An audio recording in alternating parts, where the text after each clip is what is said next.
బహుశా ఈ రాష్ట్రంలో ఈ బీసీ కులగణన తర్వాత రాష్ట్రంలో ఉన్నటువంటి ఇతర పార్టీలకు కాలం చెల్లినట్టే అని చెప్పేసి మేము భావిస్తూ ఉన్నాం. అందుకే ఇవాళ ఈ రాష్ట్రంలో ఉన్నటువంటి రెండు ప్రధాన పార్టీలు, ఒకటి బీఆర్ఎస్ పార్టీ, రెండు బీజేపీ పార్టీ, రెండు పార్టీలు కూడా ఆగమాగం అయిపోతూ ఉన్నాయి. పొద్దున లేచి వాళ్ళు ఏం మాట్లాడుతున్నారో అర్థం కావట్లేదు. మనం చూసినాం కవితమ్మ గారు లిక్కర్ బిజినెస్లో అరెస్ట్ అయి బయటకు వచ్చిన తర్వాత బహుశా ఆమె బీసీ నినాదంతోనే బయటకు వచ్చి బీసీలకు నేను ఏదో చేస్తా అని చెప్పేసి మాట్లాడినారు. ఈ 2-3 జిల్లాలలో అనుకుంటాను బీసీ మీటింగ్లు కూడా పెట్టినారు. బహుశా పార్టీలో బీఆర్ఎస్ పార్టీలో బీసీ నినాదాన్ని ఎత్తుకునే బీసీ నాయకుడు లేకపోయి కావచ్చు,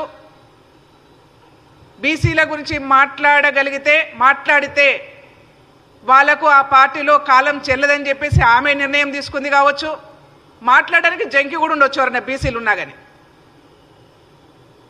ఎందుకంటే దుర్మార్గం ఏంటంటే చాలా బాధ అనిపిస్తుంది. ఏంటంటే ఏదొచ్చినా వాళ్ళ ఆ కుటుంబ సభ్యులే మాట్లాడాలి.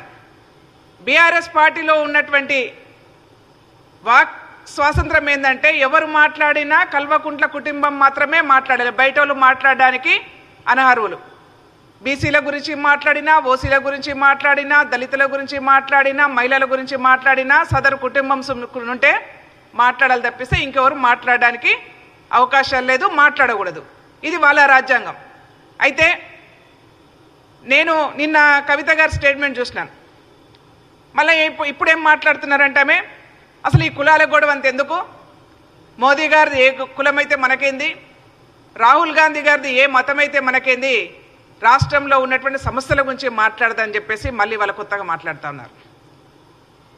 మాకేమనిపిస్తూ ఉందంటే అసలు ఈ కులాల గురించి మాట్లాడంగానే గుమ్మడికాయల దొంగ అనగానే భుజాలు తడుముకుంటారు.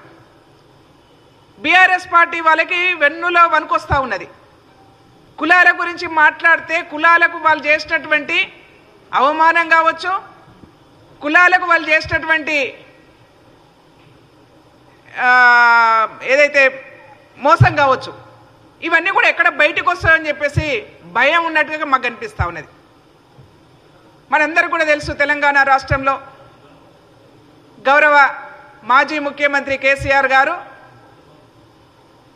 2002 ఆగస్టు 14 నాడు అంబేద్కర్ భవన్లో ఈ రాష్ట్రానికి తెలంగాణ రాష్ట్రం వస్తే మొట్టమొదటిది దళిత ముఖ్యమంత్రి అని చెప్పేసి ఆ రోజు ప్రకటన చేయడం జరిగింది. అంబేద్కర్ భవన్లో దళితులను మోసం చేసిర్రు.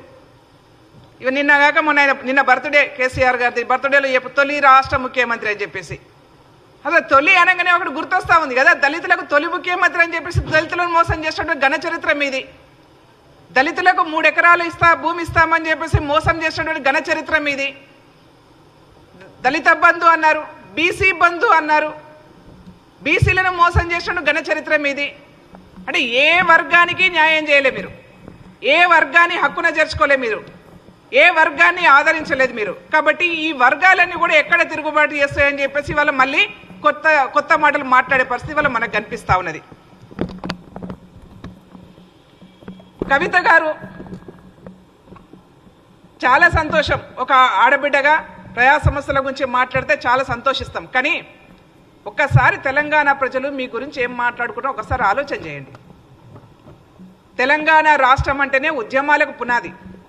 ఆ ఉద్యమాల పునాది మీద, ఉద్యమాల గడ్డ మీద ఎంతో ఆత్మగౌరవంతో బతుకుతున్నటువంటి మహిళలు తెలంగాణ రాష్ట్ర మహిళల యొక్క ఆత్మ గౌరవాన్ని దెబ్బతీసే విధంగా లిక్కర్ బిజినెస్ చేసి వచ్చేసి వాళ్ళను ఉద్యమాల గురించి మాట్లాడితే ఎవరైనా పట్టించుకుంటారా కవితమ్మ? నువ్వు అసలు నీ గురించి మాట్లాడాలంటే మాకు కూడా సిగ్గు అనిపిస్తూ ఉన్నది.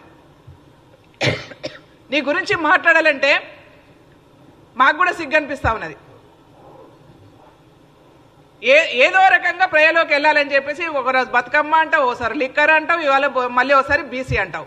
మొన్నటిదాకా 33% మహిళలకు రిజర్వేషన్లు అని చెప్పేసి ఒక నినాదం ఎత్తుకొని, అంటే ఏదో ఒక నినాదంతోనే బయటికి రావాలి, ప్రజల మధ్యలో ఉండాలని చెప్పేసి మీ కుటుంబం మధ్యలో ఉన్నటువంటి కొట్లాటల్ని ఏదో రకంగా ప్రజల మధ్య ఉండేందుకు నువ్వు ప్రయత్నం చేస్తా ఉన్నావు. సరే, నీ ప్రయత్నం నువ్వు చేసుకోగాని ఈ రాష్ట్రానికి రాష్ట్ర ప్రజలు ఏ రోజు కూడా నిన్ను ఆదరించే పరిస్థితి ఉండదు, గుర్తుపెట్టుకోమని చెప్పేసి నేను తెలియజేస్తా ఉన్నాను. అట్లనే బీఆర్ఎస్ పార్టీ వాళ్ళని కూడా స్పష్టంగా అడుగుతా ఉన్నాం. తెలంగాణ రాష్ట్రంలో కాంగ్రెస్ ప్రభుత్వము బడుగు బలహీన వర్గాలకు బీసీలకు రేపు 42% రిజర్వేషన్లు కేటాయిస్తూ మేము ఇక్కడ తెలంగాణ రాష్ట్రంలో అసెంబ్లీ సాక్షిగా అసెంబ్లీ తీర్మానం చేసి కేంద్రానికి ప్రకటించే రోజు అతి దగ్గరలోనే ఉంది, ఆసన్నమైంది కూడా. బీఆర్ఎస్ పార్టీగా మీ యొక్క స్పష్టమైన వైఖరి ప్రజలకు తెలియజెప్పాలి.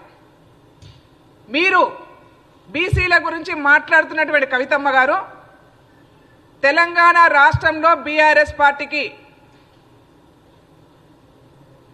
ఒక బీసీ నాయకుడిని అధ్యక్షుడిని చేయగలుగుతారా? స్పష్టంగా ప్రకటించాలి.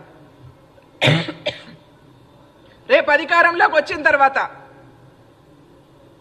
తెలంగాణ రాష్ట్రానికి ఒక బీసీనే ముఖ్యమంత్రి చేయగలుగుతామని చెప్పేసి గౌరవ ముఖ్యమంత్రి కేసీఆర్ గారు ప్రకటిస్తారా? దానితోనే బీసీల పట్ల మీకున్నటువంటి ప్రేమ ఏందో స్పష్టంగా అర్థమవుతుందని చెప్పేసి కూడా ఈ సందర్భంగా తెలియజేసుకుంటూ, బండి సంజయ్ గారు నిజంగా బండి సంజయ్ని చూస్తే నవ్వాలో ఏడవాలో అర్థం కావట్లేదు. ఒక పిచ్చోడి చేతిలో రాయిలాగా మాట్లాడుతూ ఉన్నాడు.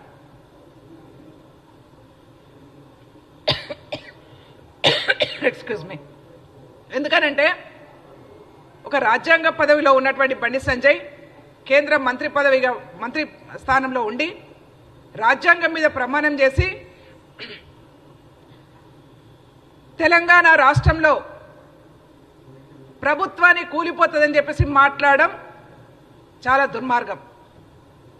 ఈయనకు ఉన్నటువంటి ఇంగిత జ్ఞానాన్ని బయట పెట్టుకుంటా ఉన్నాడని చెప్పేసి అర్థమవుతా ఉంది. బండి సంజయ్ ఏది ఒక సామెత ఉంది కదా, లొట్టపెట్ట పెదవులకు నక్కాశపడ్డట్టుగా. ఈ రాష్ట్రంలో కాంగ్రెస్ ప్రభుత్వం కూలిపోతే మేము అధికారంలోకి వస్తాము, నేను ముఖ్యమంత్రి అయితే అని చెప్పేసి ఆశపడుతున్నామో కానీ బండి సంజయ్ అనేటి ఆయన కార్పొరేటర్కి ఎక్కువ, ఎమ్మెల్యే స్థాయికి తక్కువ. ఆయన స్థాయికి అదే, కార్పొరేటర్కు ఎక్కువ, ఎమ్మెల్యే స్థాయికి తక్కువ బండి సంజయ్ స్థాయి. ఏదో కర్మగాలి నువ్వు గెలిచినావు, అక్కడ భారతీయ జనతా పార్టీ నీకు ఈ రాష్ట్రానికి ఏదో ఉద్ధరిస్తావు, ఈ రాష్ట్రానికి ఏదో బాగు చేస్తావని చెప్పేసి మంత్రి పదవి ఇస్తే పొద్దున్న లేస్తే నువ్వేం మాట్లాడతావు ఎవరికి అర్థం కాదు. ఎక్కడో దగ్గర అక్కడక్కడ ఊర్లలో ఉంటారు, ఎడ్డేమంటే తెడ్డేమని మాట్లాడేటోళ్ళు, నువ్వెంత అంటే మైక్ తూకిత్తా అంటే మైక్ ఇస్తా అని మాట్లాడేటోళ్ళు అక్కడక్కడ దాపరిస్తారు. అదే పద్ధతిలో ఇవాళ బండి సంజయ్ మాట్లాడుతూ ఉన్నాడు. కాబట్టి నువ్వు ఏది మాట్లాడినా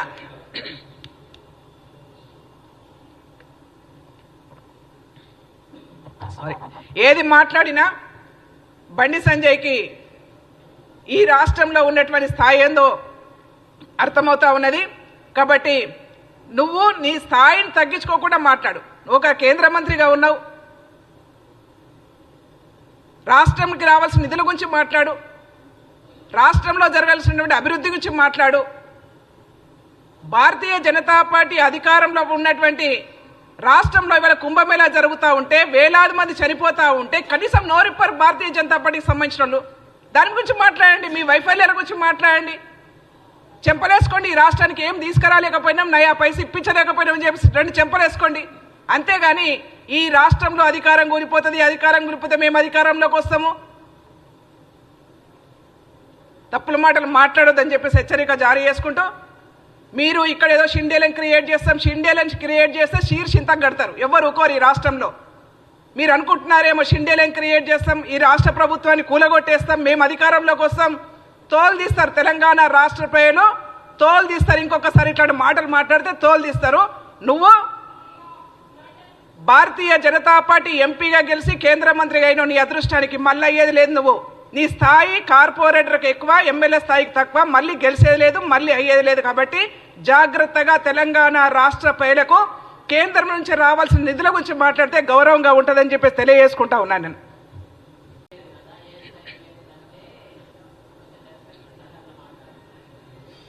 కేటీఆర్ ఇంకా పచ్చకామెర్లలోనే ఉన్నాడు. ఎందుకంటే కేసీఆర్ కుటుంబం అంటేనే దోపిడీకి మూలం. దోపిడీ ఎక్కడ ఉంది అంటే కేసీఆర్ ఇంట్లో పుట్టింది, కేసీఆర్ ఇంట్లో నుంచో బయటకు వస్తా ఉన్నది. రేవంత్ రెడ్డి గురించి మాట్లాడే అర్హత కేటీఆర్కు లేదు.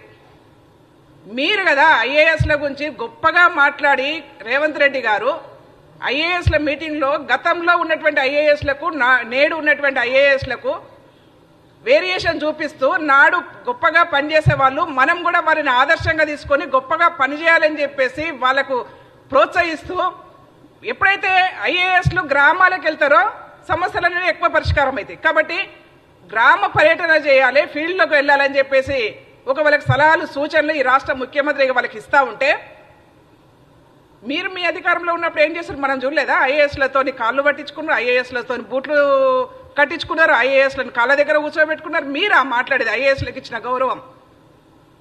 ఈరోజు అత్యంత గౌరవాన్ని ఐఏఎస్లకు ఇస్తా ఉన్నాం, అత్యంత స్వేచ్ఛను కూడా ఐఏఎస్లకు ఇస్తా ఉన్నాం. ఎందుకంటే గ్రామాలలో ఉన్నటువంటి ప్రజల యొక్క సమస్యల పరిష్కారంలో వాళ్ళకు ఉన్నటువంటి స్వేచ్ఛ కాంగ్రెస్ పార్టీ ప్రభుత్వం మాత్రమే వేయగలుగుతుంది. అది రేవంత్ రెడ్డి గారి నాయకత్వంలో జరుగుతూ ఉన్నది.